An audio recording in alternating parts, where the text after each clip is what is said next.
Now let us go to the acceleration sensors. In overall, what they have tried to do was, once we are able to catch up the position as well as the time it is going to take for moving from position 1 to position 2, now it is possible for us to evaluate the velocity, calculate the velocity, because displacements from x1 to x2, time it has taken for moving from x1 to x2. Once you have this information, it is possible for us to calculate the velocities like dx by dt. Then d square x by dt square means rate of change of that particular velocity. If you try to calculate, you will again get a scope to evaluate acceleration.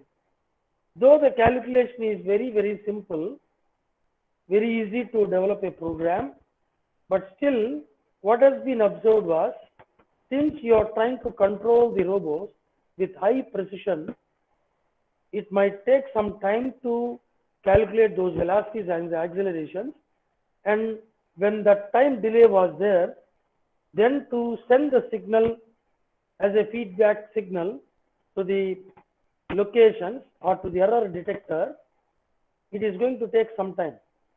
Because of that, the total movements whatever you wanted to finish it or complete by a robot, that time is going to be delayed.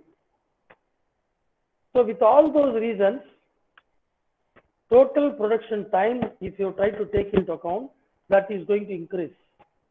So once you consider the situations of rise in the production time, that is going to incur production cost, increase the production cost. So it is all going to increase the computational load as well. It is also going to show the accountability in the form of increase in the production cost. So because of that reason, they don't want to do the calculations on these grounds. So rather doing the calculations on those grounds, they wanted to resort to some other method wherein measuring the force with the support of strain gauges. Forces and torques can be measured simply with the support of strain gauges.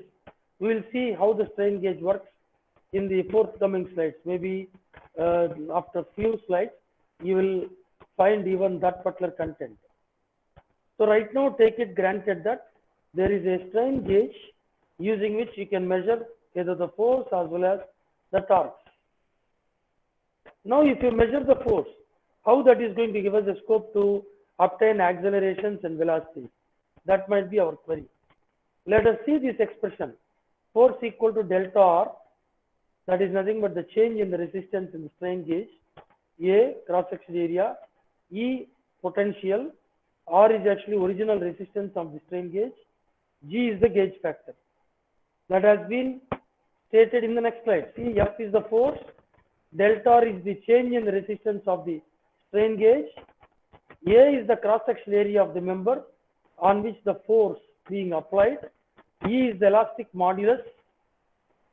E is the elastic modulus, property of the material. So if they are going to use some material for the strain gauge, that particular strain gauge for that material, elastic modulus is going to be taken into account. Okay, then R is the original resistance of the gauge. G is the gauge factor. In the next slide, what is G has been stated. 1 by epsilon into delta R by R is actually the expression for G. Okay, now from here, we have a scope to estimate the acceleration. Acceleration is nothing but force divided by mass.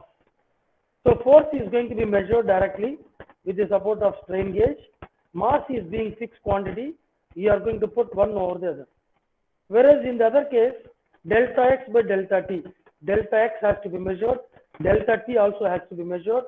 And both the measured values, you have to substitute. Here, only one quantity force you are going to measure. Mass is readily available. Now, substituting F in this, we will be getting an expression directly for alpha.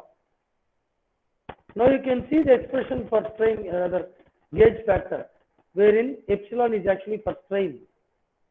So delta R is actually, as usual, change in resistance of the strain gauge. R is the original resistance of the strain gauge. There is no change in that. Okay.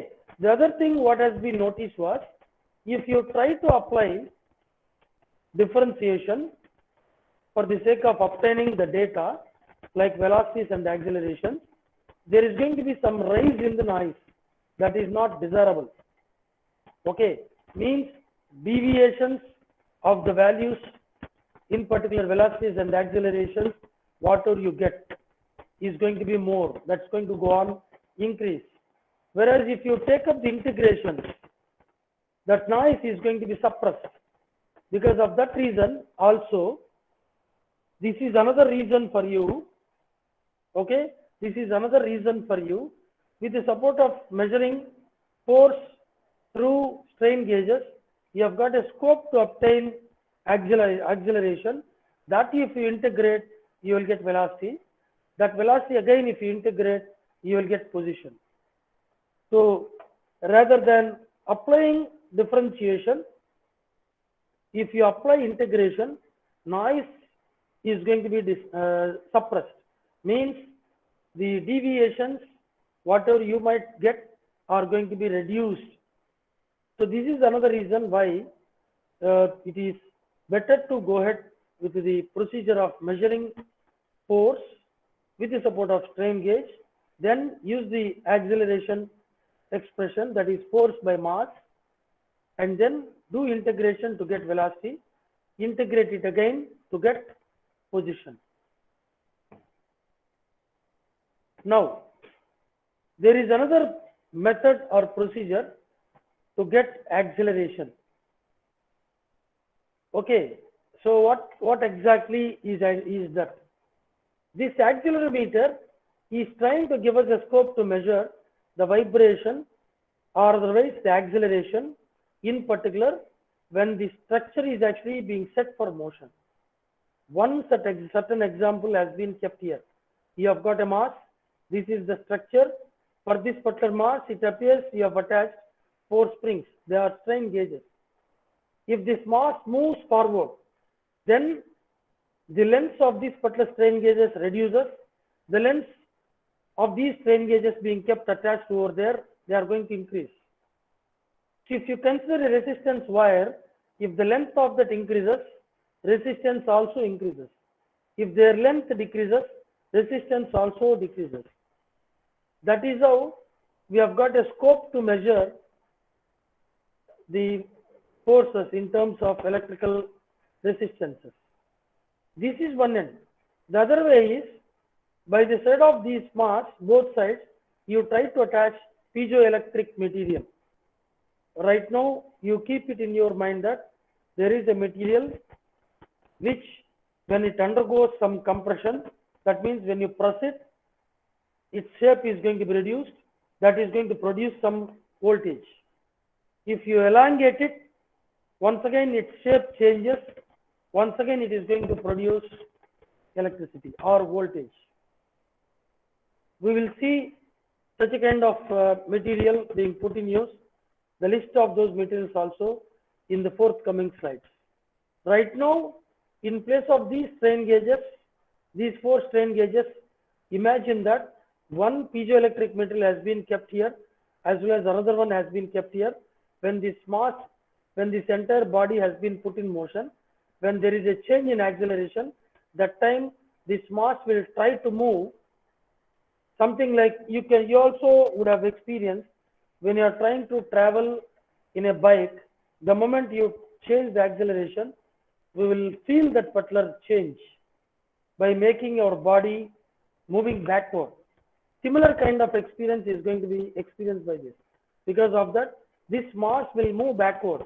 Means piezoelectric material which has been kept here will be compressed. Accordingly, electricity is going to be generated. This is going to be elongated. Okay, so same thing has been explained here.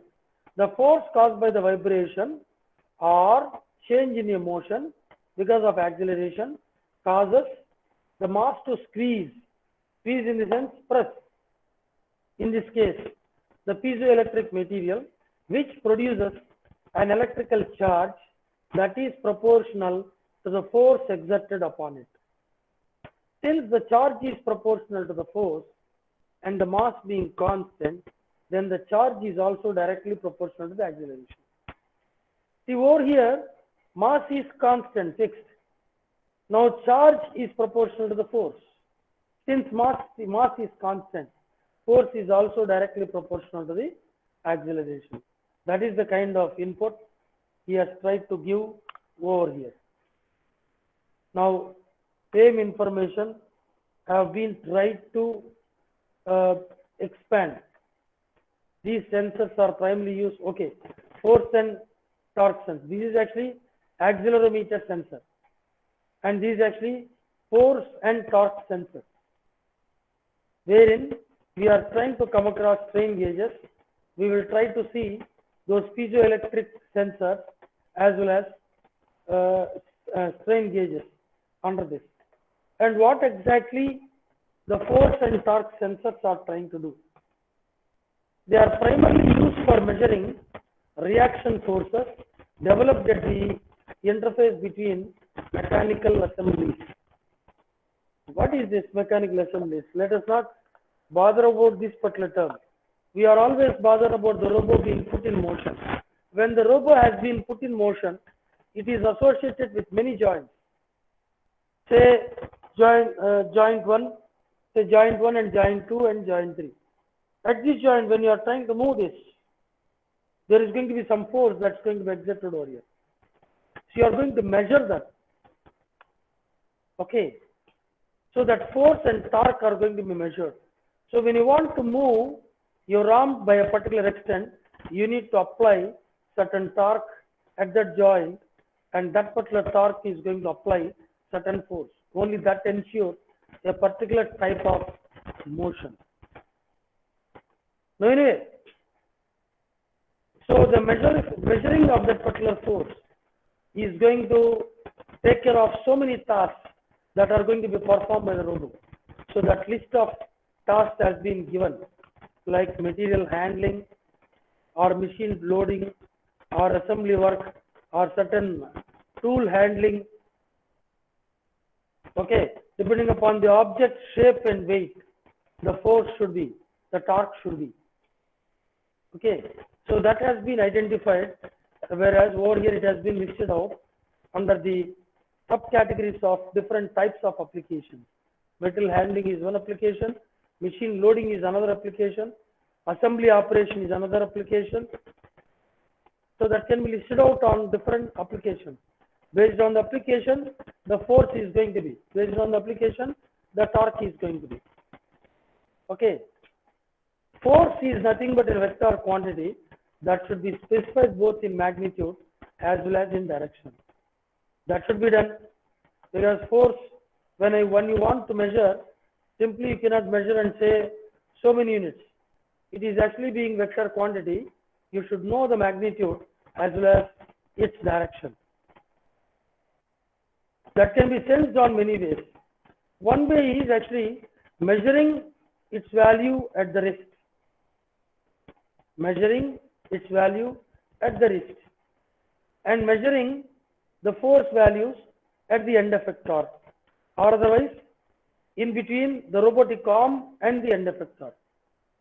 So those forces normally are going to be measured at the wrist as well as at the arm and the end effector. These two are the locations wherein you are normally trying to measure the forces. And of course, there is another location wherein you are trying to measure. That is nothing but joint. At various joints also, you are trying to measure the force as well as the torque. Okay. So for joints being driven by DC motor, sensing. Excuse me, sir. Yeah, please. Sir, it's 2:45, sir.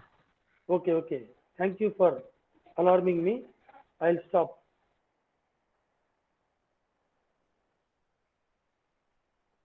Keep it your link animation, sir.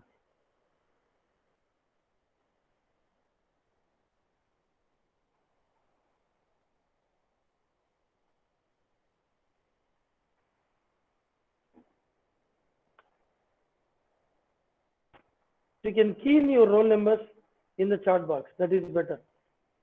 Please key in your roll numbers in the chart box. Start from 559. Start keying in your roll numbers. Please don't put present sir, absent sir. Put only your roll number, that to the last 3 digits.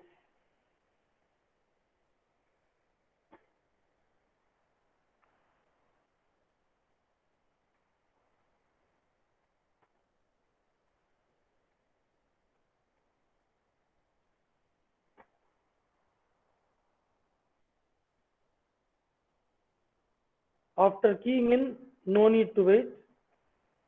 You can go out of the meeting.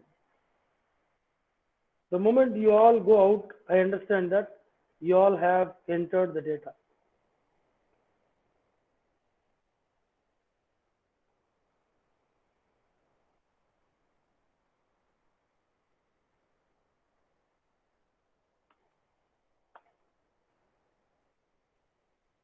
Meter LSP.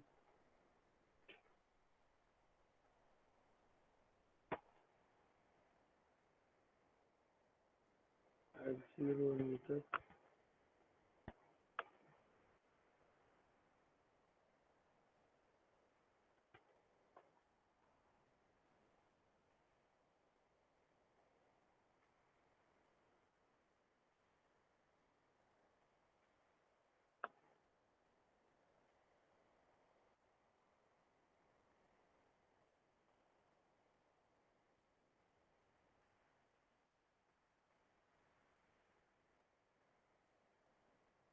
Five A5. After entering your roll number in the chart